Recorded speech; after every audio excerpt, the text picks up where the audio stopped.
साक्षी Gupta classes में एक बार फिर से तहे दिल से मैं आपका स्वागत करती हूँ हमारी क्लास में।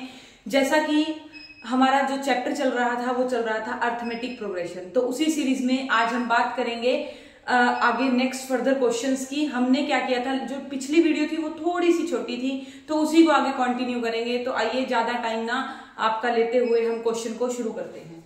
तो देखिए, हमें फर्स्ट क्वेश्चन हमें दे रखा है, which term of the AP 3, 15, 27 और 39। आपको एपी क्या गिवन है, 3, 15, 27 और 39 will be 120 more than its 21st term, will be 120 more than its 21st term। हमें बताना है कि कौन सी टर्म है एपी की कौन सी टर्म है, which term of the AP, यानी हमें नहीं पता, लास्ट हमने ले लिया n, which term of the AP will be 120 more, 120 more है, 120 मोर है किससे, 21st टर्म से। तो हमें इसकी वैल्यू फाइंड आउट करनी है। तो ये हमें दे रखा है A1, ये दे रखा है A2, ये दे रखी है A3 की वैल्यू, ये दे रखी है A4 की वैल्यू। तो अब क्या करेंगे आप, सबसे पहले A की वैल्यू आपको 3 दे रखी है, कॉमन डिफरेंस आप निकाल लोगे A2 माइनस A1।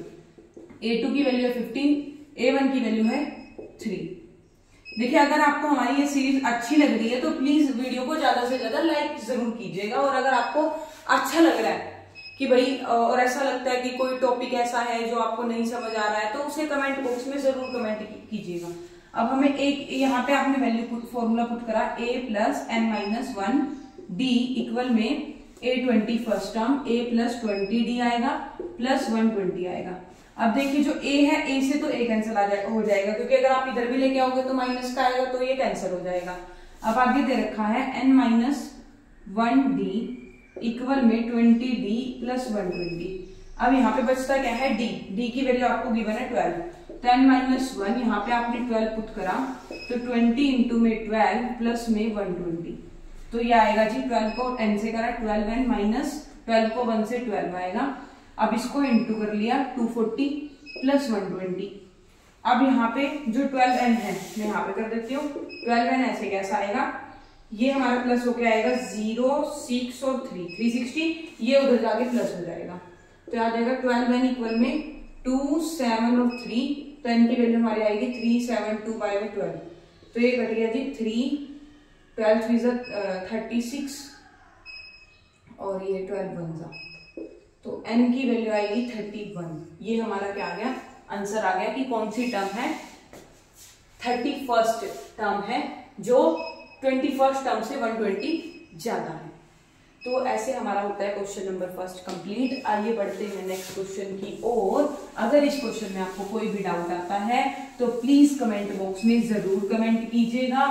मैं आशा करती हूँ आपको ये क्वेश्चन समझ आ गया होगा और आपने मेरे साथ साथ इस क्वेश्चन को सॉल्व कर लिया होगा। तो अगर आप नोटबुक और कॉपी पेन नहीं लेकर के बैठे हैं तो नोटबुक अपने पास रखिएगा और कॉपी पेन भी आपके पास जरूर से होना चाहिए, तभी आपको ये क्वेश्चन अच्छे से समझ आएंगे।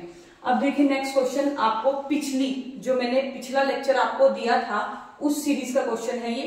मैंने वहां पे बताया था आपको, विच term of the sequence, which term यानी an की वैल्यू निकालनी है, AP आपको दे रखा है ये, और ये बताना है कि कौन सी टर्म है 124। अब देखिए, AP आपको दे रखा है 4, 19, 14 अप टू 124। हमें बताना है which term of the sequence, sequence ये दे रखा है इज 124, 124 बतानी है कौन सी टर्म है। अब ये वैल्यू है A1 की, ये वैल्यू है A2 की, ये वैल्यू है A3 की, ये वैल्यू दे रखी है AN की। तो अब A की वैल्यू दे रखी है 4, D आप कैसे निकालोगे, A2 माइनस A1 करके, तो आ गया हमारा 19 माइनस 4 तो 15, 19 माइनस 4 तो कितना आ गया, 15 आ गया। अब हमें ये AN की वैल्यू गिवन है, AN is equal to 124, AN का फॉर्मूला आप लगाएंगे A plus n minus 1D। तो एक बार क्या करेंगे, जहां भी आप बैठे हैं, लाइब्रेरी में बैठे हैं, घर पर बैठे हैं, ट्यूशन पर बैठकर देख रहे हैं, किसी कोचिंग क्लास में बैठ करके देख रहे हैं, तो इस फॉर्मूले को जोर से बोलेंगे, रिपीट करेंगे मेरे साथ। an is equal to a plus n minus 1d, an is equal to a plus n minus 1d, और an को हम an हमारी क्या होती है, लास्ट टर्म होती है, क्या होती है, लास्ट टर्म होती है। तो अब हमें a की वैल्यू क्या दे रखी है, 4 दे रखी है, आपने पुट कर दी 4, n माइनस 1, और d की वैल्यू आपको दे रखी है 15 इक्वल में 1 2 4, तो n माइनस 1 15 उधर जाके 1 2 4, ये 4 है, ये उधर जाके -4 हो जाएगा, तो n माइनस 1 15 इक्वल में 120। देखिए अगर आपको बोर्ड के स्टूडेंट है तो स्टेप को मिस मत करिएगा। आपने जैसे मैं आपको करवा रही हूँ ना अकेला अकेला स्टेप करके, ऐसे ही आपने पेपर में करके आना है, तभी आपके नंबर आएंगे अच्छे पेपर के अंदर। अब ये दे रखा है n-1 इक्वल में 120, ये जो 15 है इधर आके डिवाइड हो जाएगा n-1, तो इसे देख लीजिए कितने पे जाएगा, 15 8 जा 120 होता है, n इज इक्वल टू 8 उधर जाके +1 हो जाएगा, तो n की वैल्यू हमारी आ गई है 9। तो ये हमारा हो गया क्वेश्चन सॉल्व। तो ऐसे ही बढ़ते हैं नेक्स्ट क्वेश्चन की ओर। अगर आपको ये क्वेश्चन समझ आ गया है तो अच्छी बात है, अगर समझ नहीं आया है, कुछ भी डाउट है तो प्लीज कमेंट बॉक्स में जरूर बताइएगा। अब हम बढ़ते हैं, आप स्क्रीनशॉट ले सकते हैं इस क्वेश्चन का, अगर आप लेना चाहते हो मैं साइड में हो जाती हूँ, ले लिया होगा आपने स्क्रीनशॉट। अब सेकंड क्वेश्चन, थर्ड क्वेश्चन हमारा is 144 a term of the AP 3, 7, 11 justify your answer. ऐसा क्वेश्चन मैंने आपको लास्ट लेक्चर में करने के लिए दिया था, होपफुली आपका निकल गया होगा। अगर नहीं निकला है तो सेम मेथड से मैं आपको उसको सिखाने जा रही हूँ, तो आप इसे देख लीजिए एक बार ध्यान से।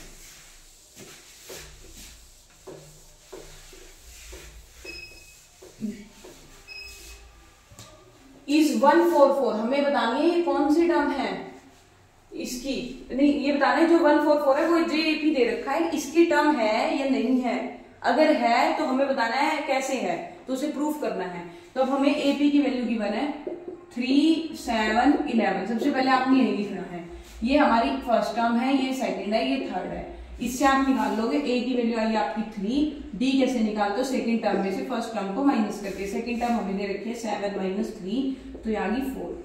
ठीक है जी, आपकी फर्स्ट टर्म आपको पता है, कॉमन डिफरेंस आपको पता है, आपने चेक करना है कि 144 इस AP की टर्म है या नहीं है, और अगर है तो कौन सी टर्म है। तो ये हमने यहाँ पे फॉर्मूला लगाया, इक्वल में 144, A की वैल्यू आपको दे रखी है 3 प्लस n-1, D की वैल्यू दे रखी है 4 इक्वल में 144, तो आएगा n-1 यहाँ पे 4, 144 ये उधर जाके -3, n-1 यहाँ पे 4, तो 4 में से 3 के 1, यहाँ पे 4 और 1, तो n-1 अंदर इंटू कर लो, 4 को n से 4n -4 इक्वल में 141, 4n इक्वल में 141 उधर जाके प्लस का 4, तो 4n इक्वल में आएगा 145, तो n की वैल्यू आएगी 145 बाय में 4, 4 3 जा 12, 2 और 5, 4 6 जा 24.25 कुछ आएगा। n की वैल्यू आएगी 36.5, मींस पॉइंट्स में आ रही है, तो इसका मतलब ये आपकी जो टर्म है जो 144 है is not the term of AP 3, 7, 11। तो ये AP की टर्म नहीं है, क्योंकि हमारा पॉइंट्स में आ रहा है, फ्रैक्शन में वैल्यू आ रही है, तो इस वजह से ये AP की टर्म नहीं है। मैं आशा करती हूँ आपको ये तीनों क्वेश्चन अच्छे समझ आ गए होंगे। तो ये बढ़ते हैं नेक्स्ट क्वेश्चंस की ओर। नेक्स्ट क्वेश्चन क्या दे रखा है, question number 4, find the 10th term from the end. हमें 10th टर्म निकालनी है, लेकिन कहां से निकालनी है, फ्रॉम द एंड से निकालनी है। कहां से निकालनी है, फ्रॉम द एंड।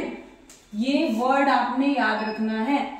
और ये जो क्वेश्चन है, क्वेश्चन नंबर 4, क्वेश्चन नंबर 5, ये आपके एग्जाम में आ चुके हैं पहले भी, ये आपके इंपॉर्टेंट है दोनों बोर्ड्स के लिए, चाहे वो आपका CBSE बोर्ड हो चाहे वो आपका HBSE बोर्ड हो। ये क्वेश्चन में, ये पेपर क्वेश्चन में आने के अब की बार भी चांसेस पूरे हैं, 100% इसके चांसेस है कि ये क्वेश्चन आएगा ही आएगा पेपर में। तो आपने, बच्चे क्या करते हैं, एंड तो पढ़ते नहीं, बस ये देख लेते हैं कि 10th टर्म निकालनी है, भाई दीदी इतना आसान क्वेश्चन आया हुआ था, और पेपर में गलत कराते हैं कि ऐसे नहीं करना आपने। मैं बताती हूँ कैसे निकालनी है। Find the 10th term from the end of the AP 4, 9, 14 और 254। आपको मैं आंसर, देखिए सबसे पहले तो आपने वही काम करना है, आपने AP को लिखना है 4, 9, 14। अब इस लाइन का मतलब क्या है, इन्होंने बोला है find the 10th term from the end of the AP, and से निकालना है, AP के एंड से 10th टर्म निकालनी है। 10th टर्म निकालने का फॉर्मूला तो सेम रहेगा, A + 9D। अब जो इसके अंदर A की वैल्यू है और जो D की वैल्यू है वो बदलेगी। कैसे बदलेगी, इन्होंने बोला एंड से निकालनी है, तो जो AP है AP को पलट दो, ये आपका A बन जाएगा एंड से। तो यानी A की वैल्यू आपकी क्या आई, 254 आई, 254। अब D आप कैसे निकालते थे, पहले A2 - A1 करके निकालते थे, अब ऐसे नहीं निकालना। अब D आपका निकलेगा A1 - A2 करके, अपोजिट कर दो, ऐसे नहीं निकालना। एंड के केस में आप D को कैसे निकालोगे, ऐसे निकालोगे, एंड के केस में अगर पूछ ले एंड से आपने टेंथ टर्म निकाल लिया तो डी कैसे निकालोगे, a1 माइनस a2।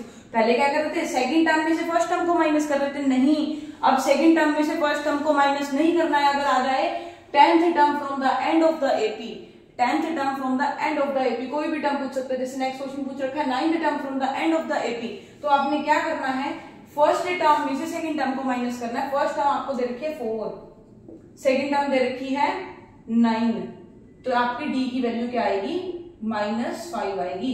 बस अब आपने टेंथ टर्म निकाल लेनी है, आपको ए पता है और आपको डी पता है।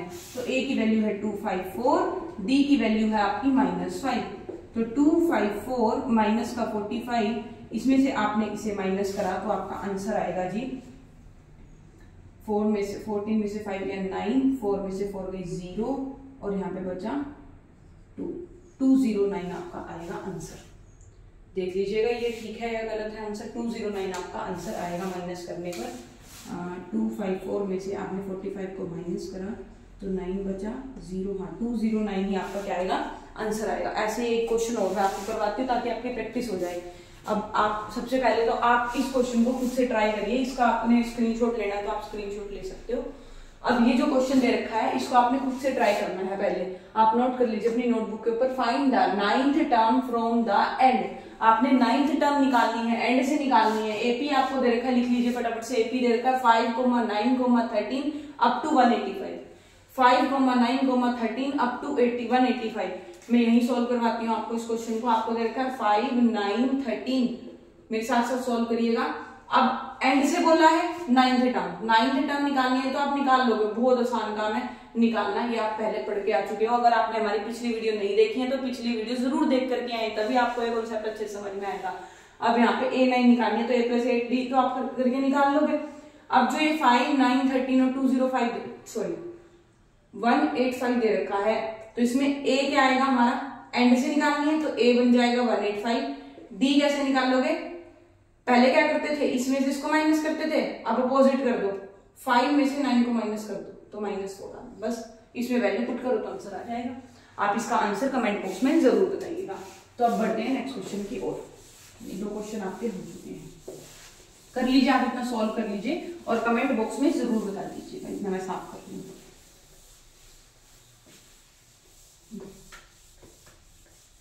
अब आता है next question, last question of this lecture. Find the missing terms. हमने मिसिंग टर्म्स निकालनी है। एपी आपको गिवन है, आपको ये नहीं पता, आपको ये टर्म पता है, सेकंड थर्ड नहीं पता, फोर्थ पता है। ये आपकी फर्स्ट टर्म है, ये आपकी सेकंड टर्म है, ये आपकी थर्ड टर्म है, ये आपकी फोर्थ टर्म है। मिसिंग टर्म कौन कौन सी है, a1, आपने a1 की वैल्यू फाइंड आउट करनी है, a3 की वैल्यू फाइंड आउट करनी है। आपको गिवन क्या है, गिवन लिख लीजिए। गिवन है आपको a2 और गिवन है आपको a4। तो a2 की वैल्यू आपको दे रखी है 13 और a4 की वैल्यू आपको दे रखी है 3। तो यहाँ पे रखेंगे, आप वैल्यू लगाओगे a + d = 13 इक्वेशन नंबर 1 और इसे क्या लिख लोगे, a + 4 में से 1 गया 3d = 3 इक्वेशन नंबर 2। तो अब क्या करोगे, 2 में से फर्स्ट को माइनस कर दोगे। इक्वेशन नंबर 2 में से 1 को माइनस करा तो a + 3d = 3। तो वहां पे आएगा a + d = 13। यहाँ पे आएगा माइनस माइनस और ये भी माइनस, ये कैंसिल। अब यहाँ पे 1, 3 में से 1 गया 2d = -10। तो d की वैल्यू आएगी -10/2। तो d की वैल्यू -5। आपने सारा क्वेश्चन स्टेप में ही करके आना है पेपर में। अगर आप स्टेप में नहीं करके आओगे तो आपके मार्क्स कट जाएंगे। अब d की वैल्यू आपने इक्वेशन नंबर 1 में रख दो, चाहे 2 में रख दो। Value of d put in equation 1, तो -5 आपने यहाँ पुट करा तो a की वैल्यू आपकी आएगी 13 + 5 तो 18। तो आपकी a की वैल्यू आ गई है 18 और d की वैल्यू आ गई है -5। आपने निकालनी है फर्स्ट टर्म तो 18 ही आ जाएगी। थर्ड टर्म कैसे निकालोगे, a + 2d करके। a की वैल्यू आई है 18 और d की वैल्यू आई है -5। तो 18 - 10 तो a3 आ गई 8।